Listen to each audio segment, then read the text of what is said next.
नमस्कार, स्वागत है आप सभी का अभय न्यूज के 25 जनवरी मंगलवार दोपहर की बुलेटिन में। मैं हूं आपके साथ आकांक्षा पिवाल। आइए चलते हैं आज कुछ प्रमुख सुर्खियों की ओर। इस बुलेटिन के प्रायोजक हैं आर के निवास बाय आर के डेवलपर्स। शानदार घर खरीदें अब अपने बजट में।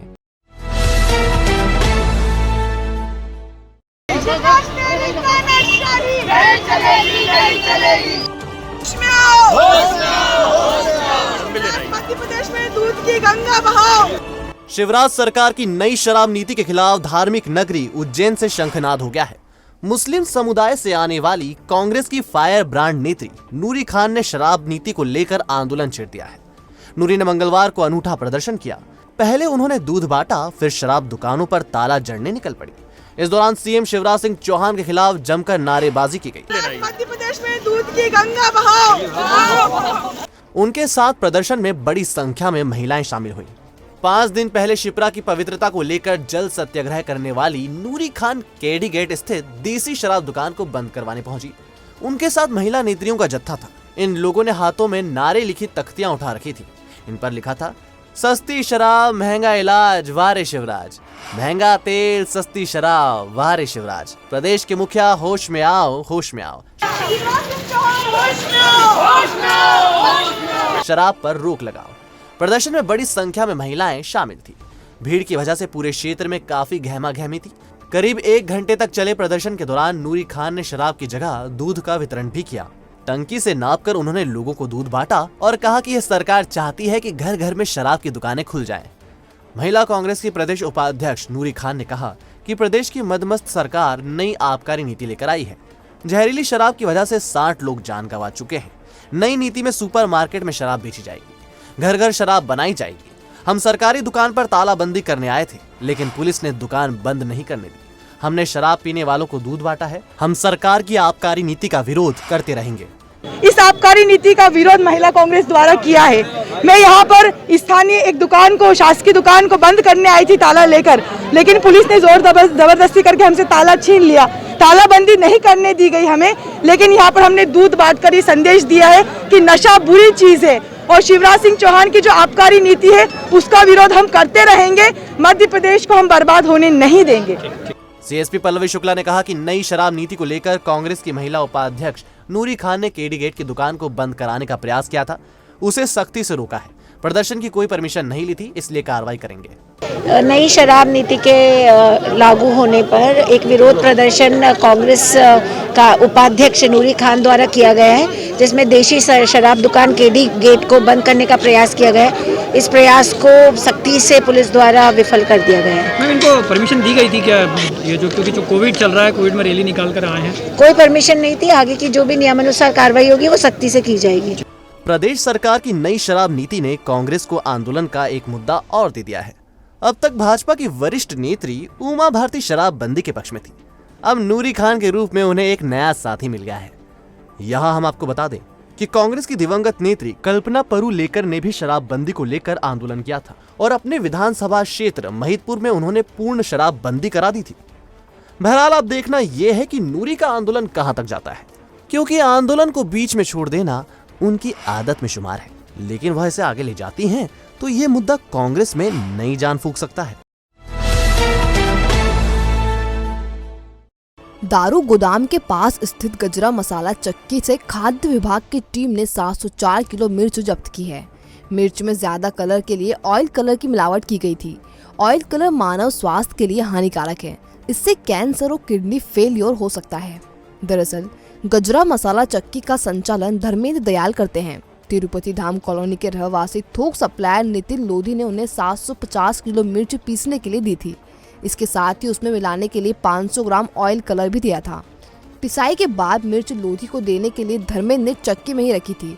इसी बीच खाद्य विभाग की टीम जांच करने पहुंच गई। मौके से 704 किलो मिर्च और ऑयल कलर बरामद किया गया है। फूड इंस्पेक्टर बसंत दत्त शर्मा ने बताया कि सिंथेटिक कलर मिर्च में मिलाना अपराध है, क्योंकि ये मानव शरीर के लिए घातक है। इससे कैंसर और किडनी फेलियर होने का खतरा रहता है। शर्मा ने बताया कि मिर्च पाउडर में केमिकल की मिलावट की पहचान आसानी से की जा सकती है। 1 गिलास साफ पानी लेकर उसमें मिर्च पाउडर डालिए। मिर्च पाउडर नीचे बैठ जाएगा। अगर कलर आता है तो उसमें मिलावट होगी। मौके पर मिले मिर्च पाउडर को सील कर दिया गया है। जांच के लिए नमूना प्रयोगशाला भेजा गया है। मिर्च पाउडर में कलर हम देख सकते हैं। जैसे अगर थोड़ा सा मिर्च पाउडर को पानी में घोला जाए तो आप ये देखिए कि बिल्कुल जो सामान्य मिर्ची होगी उसका सारा मिर्च पाउडर है नीचे बैठ जाएगा और ये बिल्कुल एकदम थोड़ा साफ दिखेगा पानी। अगर कोई इस तरह का कलर आता है, अगर कुछ इस तरह का कलर आता है, इसका मतलब उसमें कलर हो सकता है, हमारा आर्टिफिशियल कलर हो सकता है। क्योंकि जब हमने इसको थोड़ा सख्ती से पूछताछ करी तो इसने बताया भी कि इसमें 700 कुंटल जो मिर्च है इसमें आधा किलो कलर मिलाया हुआ है। इसका हमने वीडियो भी बनाया हुआ है और फिर इसको बाकी सब टेस्ट जो है लैब में लग जाएगा। लेकिन क्योंकि पानी में घुलने पर हमें दिख रहा है, इसमें आप लोगों को दिख रहा होगा कि थोड़ा कलर है जो नेचुरल कलर से अलग है। फैशन डिजाइनिंग की एक छात्रा को परिचित आरटीओ एजेंट को 7,05,000 रुपए देना महंगा पड़ गया। ज्यादा ब्याज के लालच में छात्रा ने अपनी शादी के लिए रखे रुपए एजेंट को दिए थे। एजेंट अब ना तो ब्याज दे रहा है और ना ही रुपया लौटा रहा है। साईधाम कॉलोनी की छात्रा पूजा यादव के पिता रामचंद्र यादव रेलवे में लोको पायलट थे। उनके घर आरटीओ एजेंट लक्ष्मण मीणा का आना जाना था। 2015 में रामचंद्र यादव सेवानिवृत्त हुए तो उन्होंने अपनी छोटी पुत्री पूजा को उसकी शादी के लिए 7,50,000 रुपए की एफडी कराने के लिए दिए। ये रुपए लक्ष्मण ने झांसा देकर पूजा से ले लिए। उसने पूजा को कहा कि बैंक एफडी में ज्यादा रुपए नहीं मिलेगा, ऐसे में वे रुपया उसे दे दे, वह व्यापार में रुपया लगा देगा और कमा कर लौटा देगा। आगरा में पूजा की शादी तय हुई तो उसने लक्ष्मण से रुपए मांगे, लेकिन उसने रुपए लौटाने में आनाकानी शुरू कर दी। 6 महीने पहले पूजा ने रुपए के लेन देन की लिखापढ़ी भी करा ली, लेकिन अब लक्ष्मण ने रुपए देने से पूरी तरह मना कर दिया। 2 महीने बाद पूजा की शादी है और वो अपनी परेशानी लेकर कलेक्टर के पास पहुंची तो उन्होंने आरटीओ को इस संबंध में कार्रवाई करने के लिए पाबंद किया। बहरहाल आपसी संबंध और ज्यादा ब्याज का लालच पूजा को महंगा पड़ गया। अब उसे रुपए मिलते हैं या नहीं, ये सब भविष्य के आगोश में छिपा है। धोखाधड़ी ये हुई है कि मेरे पापा रिटायर हुए थे तो उस व्यक्ति को ये पता था कि पापा हमें एफडी के लिए पैसे देने वाले हैं। तो उसे जब पता चला कि पैसे दे रहे हैं तो उन्होंने मुझे घर पर बुलाकर मुझसे इस बारे में बात भी की और अपने घर पे भी बात की और हमारे घर पे भी कि आप जो पैसा है वो मुझे दे दो, मैं इसके दुगने पैसे करके आपको दे दूंगा आपकी शादी तक, आप बैंक में मत डालो। और हम उसकी बात में आ गए। बस कितना समय हो गया आप परेशान हो रहे हैं? कब से आप सर 2015 में तो पैसे दिए थे हमने, 2-3 साल तो कुछ बोला नहीं। अब 2019 से बोलना शुरू करा, फिर कोरोना का बहाना, कभी काय का बहाना, और फिर लास्ट में बोलते अब जो बने वो कर लो। कितने पैसे दिए थे आपने? 7.5 लाख रुपए। कौन से विभाग में थे आपके? लोको पायलट रेलवे में। यहाँ आज आप आए तो आपसे क्या कहा? सर ने तो यही बोला आप आरटीओ ऑफिस में जो अफसर है उनसे जाकर बात कर लो, वो करवा देंगे। तो कर बात। आपने थाने वगैरह में कहीं शिकायत करी? हाँ सर, पहले करी थी। उन्होंने बोला था कि आप चेक लगाओ, आप अपना कोर्ट से पैसे लो, यही बोला था सर उन्होंने। गारंटी के तौर पे आपने चेक वगैरह कुछ लिए थे? हाँ सर, चेक तो है लेकिन उसमें बैंक में पैसे ही नहीं है। लक्ष्मण मीणा, पिता रामलाल मीणा, निवासी नीलगंगा। तो क्या करते हैं, क्या काम? ये आरटीओ ऑफिस में एजेंट है सर, मीणा एंड मीणा के नाम से। इंगोरिया में ऑनलाइन पोर्टल चलाने वाले एक युवक की संदिग्ध परिस्थिति में मौत हो गई। माता पिता पीथमपुर गए थे और युवक घर में अकेला था। युवक के मोबाइल में 30 सेकंड का वीडियो भी मिला है। इंगोरिया टीआई पृथ्वी सिंह खलाटे ने बताया कि बलेडी में रहने वाले नीरज पिता दिनेश चंद्र पाठक का शव घर में मिला। 22 साल का नीरज घर में अकेला था। पुलिस जांच के लिए पहुंची और शव पीएम के लिए भेजा। मौके से किसी भी तरह का नोट नहीं मिला है। युवक के मोबाइल में 30 सेकंड का वीडियो मिला। इसमें वह कह रहा है कि जिंदगी से परेशान हो गया हूँ। वीडियो सामने आने के बाद पिता से बात की तो उन्होंने बताया कि उन्हें कुछ नहीं पता। वह बड़े बेटे से मिलने पीथमपुर गए थे। कुछ दिनों से बड़े बेटे की तबीयत खराब थी। नीरज को फोन लगाया और उसने कॉल नहीं उठाया तो पड़ोसी को उसे देखने भेजा। पुलिस ने मर्ग कायम कर लिया है। इन दिनों मौसम का मिजाज समझ से परे है। लगातार बदल रहे मौसम ने जनजीवन को अस्त व्यस्त कर दिया। मंगलवार को सीवियर कोल्ड डे के चलते लोग सर्दी से बचने के लिए अलाव जलाते नजर आए।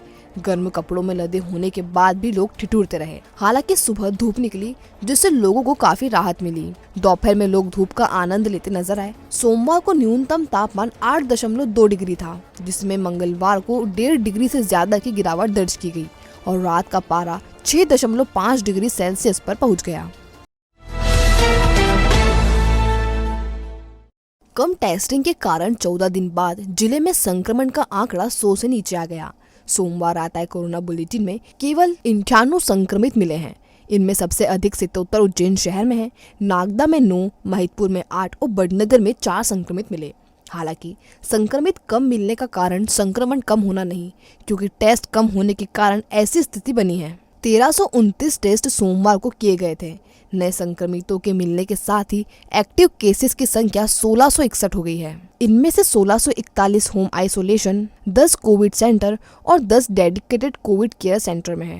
अच्छी बात यह है कि 203 लोग ठीक भी हुए हैं। बहरहाल टेस्टिंग कम करने से आंकड़ों को तो कम किया जा सकता है, लेकिन यह जनहित में ठीक नहीं है, क्योंकि अगर कोई संक्रमित है तो बगैर टेस्ट के उसके द्वारा संक्रमण फैलाने की गुंजाइश ज्यादा रहेगी। खनिज विभाग के दस्ते ने अवैध तौर पर ले जाए जा रही पीली मिट्टी जब्त की है। ये मिट्टी ईंट भट्टा संचालकों को बेचने के लिए 2 डंपर में भरकर ले जाई जा रही थी। दस्ते को इसकी सूचना मिली तो डंपर को आलमपुर उड़ाना के पास रोका गया। इन्हें जब्त कर नरवर के थाने में खड़ा कर दिया गया है। गौरतलब है कि 1 सप्ताह पहले मंगलनाथ रोड पर खनिज विभाग के दस्ते ने पीली मिट्टी ले जा रहे डंपर को जब्त किया था। बहरहाल पीली मिट्टी की अफरा तफरी बताती है कि बड़ी मात्रा में अभी भी मिट्टी का खनन किया जा रहा है। देखने वाली बात यह है कि अब आगे क्या कार्रवाई होती है। सप्त सागरों को लेकर शहर में चल रही हलचल के बीच कलेक्टर के आदेश पर अफसरों ने जांच रिपोर्ट तैयार कर ली है। इसके मुताबिक गोवर्धन सागर और पुष्कर सागर पर अतिक्रमण निकला। कभी भी रिपोर्ट के आधार पर कार्रवाई हो सकती है। दरअसल 1 महीने पहले कलेक्टर ने सप्त सागरों की वास्तविक स्थिति पर रेवेन्यू विभाग के अफसरों से रिपोर्ट तलब की थी। ये रिपोर्ट करीब तैयार हो चुकी है।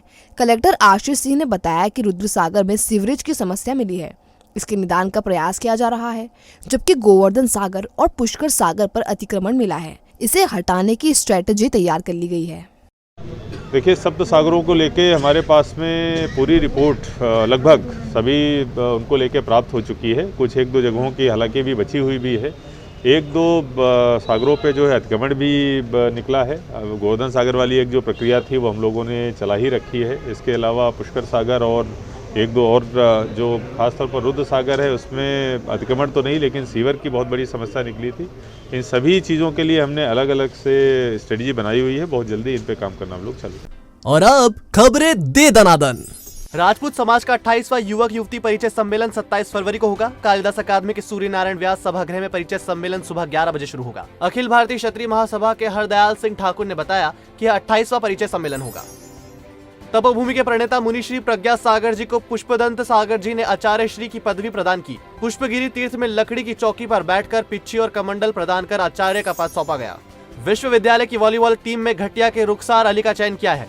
टीम 27 जनवरी को रीवा में होने वाली प्रतियोगिता में शामिल होगी। अल्पाइन कॉलेज के 15 विद्यार्थियों का चयन मल्टीनेशनल कंपनी के लिए किया गया है। तो ये थी आज की कुछ प्रमुख खबरें। अगर खबरों को लेकर आपके पास कोई फीडबैक हो तो हम तक जरूर पहुंचाएं। कल फिर मिलेंगे नए बुलेटिन के साथ। नमस्कार।